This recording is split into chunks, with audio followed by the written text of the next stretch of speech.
Em 13 de maio de 1888, o Senado do Império do Brasil aprovava uma das leis mais importantes da história brasileira, a Lei Áurea, que extinguiu a escravidão. Não era apenas a liberdade que estava em jogo. Outro tema na mesa era a reforma agrária.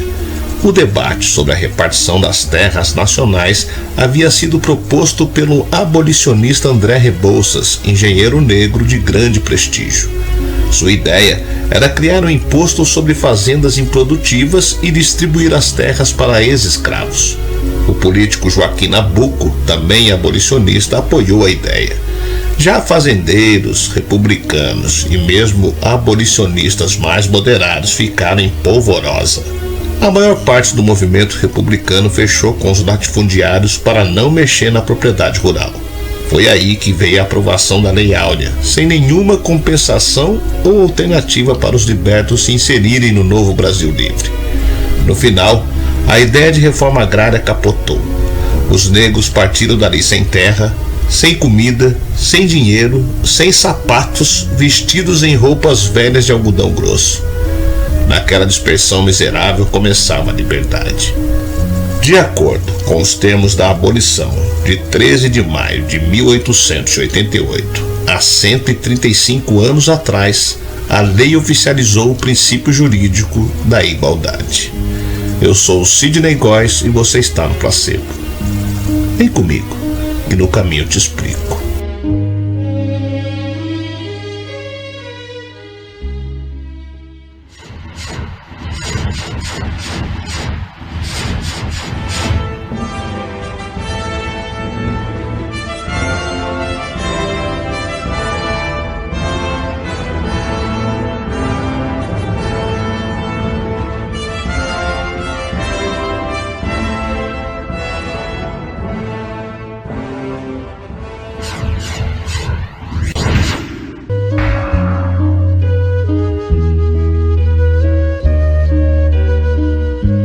A Lei Áurea determinou a abolição da escravatura no Brasil e foi sancionada em 13 de maio de 1888.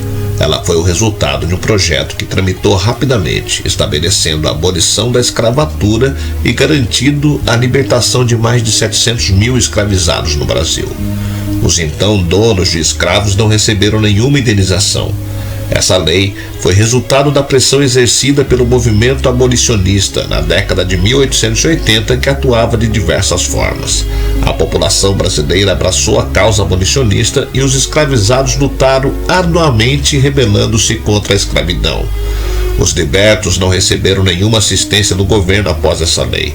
A lei foi resultado de um projeto apresentado pelo senador Rodrigo Augusto da Silva em 11 de maio de 1888. A aprovação do projeto foi rápida, demonstrando a urgência da abolição da escravatura no Brasil, o último país do Ocidente a fazer isso. A lei foi sancionada pela princesa Isabel, herdeira do trono e princesa em exercício na ocasião, pois o imperador Dom Pedro II havia viajado para a Europa para cuidar de sua saúde debilitada. Em 1888, o Brasil possuía cerca de 720 mil escravos que ganharam sua liberdade, mas não receberam nenhum incentivo do governo para serem introduzidos na sociedade. A abolição do trabalho escravizado por meio da Lei Áurea foi resultado da luta popular que reuniu o movimento abolicionista, a sociedade civil e a população negra. A abolição da escravatura foi resultado do engajamento político de parcelas consideráveis da população brasileira pelo fim do trabalho escravizado no Brasil. Havia um apoio considerável à causa abolicionistas nas grandes cidades, e o movimento abolicionista estava cada vez maior e mais ousado nas suas ações contra a escravidão. Apesar desse crescimento, a causa abolicionista ainda não tinha a força política necessária, principalmente porque as elites políticas do Brasil eram aliadas dos interesses dos escravocratas. O avanço da causa no país foi lento e realizado por meio de pequenas concessões dos escravocratas. Esse cenário se deu porque não havia interesse político para que a escravidão fosse encerrada. Entretanto, a pressão popular, o temor de uma guerra civil, das rebeliões de escravos e um possível isolamento internacional do Brasil foram fatores que pesaram a favor da abolição da escravatura na década de 1880. O lento processo de abolição se iniciou em 1850 com a Lei Eusébio de Queiroz, que que proibiu o tráfico de escravos para o país.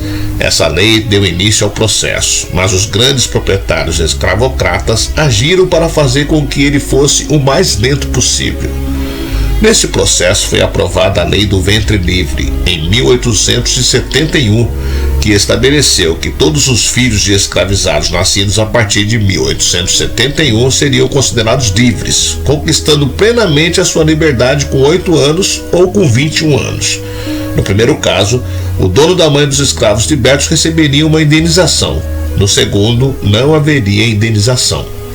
Outro dispositivo desse processo foi a Lei dos Sexagenários, de 1885, que determinou que os escravos com mais de 60 anos deveriam conquistar sua liberdade, devendo antes disso trabalhar durante 3 anos a título de indenização.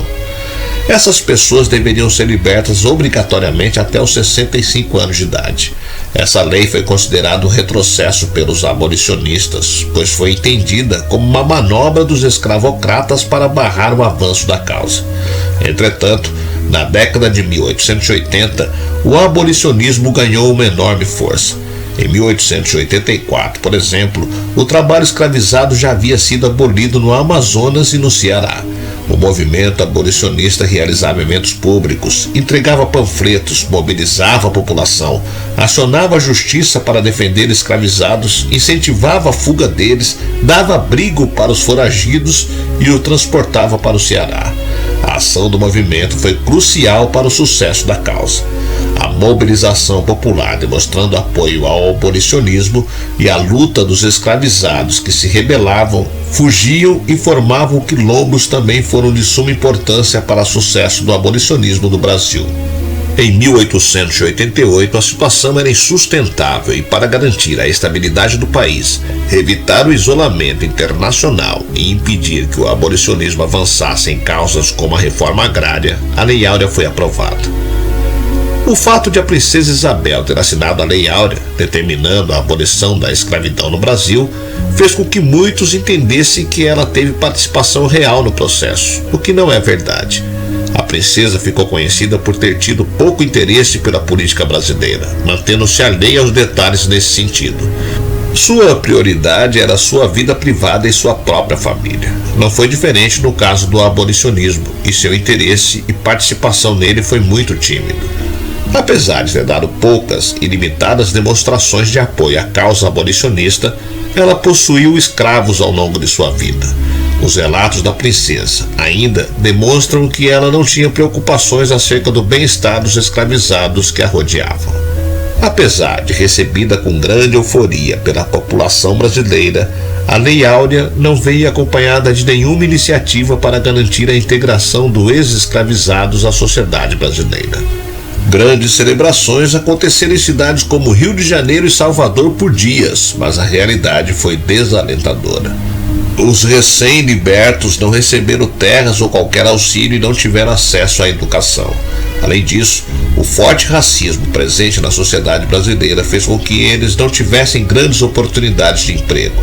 Dessa forma, a população de ex-escravizados se tornou um grupo marginalizado em nossa sociedade. Setores agrícolas e conservadores do Brasil foram contrários ao fim da escravidão, pois isso lhes tiraria a mão de obra barata, que permitia que lucrassem muito, já que não pagavam salários aos escravos. Esses setores defendiam que o fim da escravidão seriam ruins para o país e para a economia. Enfim, muitos escravos comemoraram a Lei Áurea, mas muitos também ficaram sem emprego e sem moradia. A lei não resolveu todos os problemas dos negros no Brasil, que continuaram sofrendo com o racismo e a discriminação.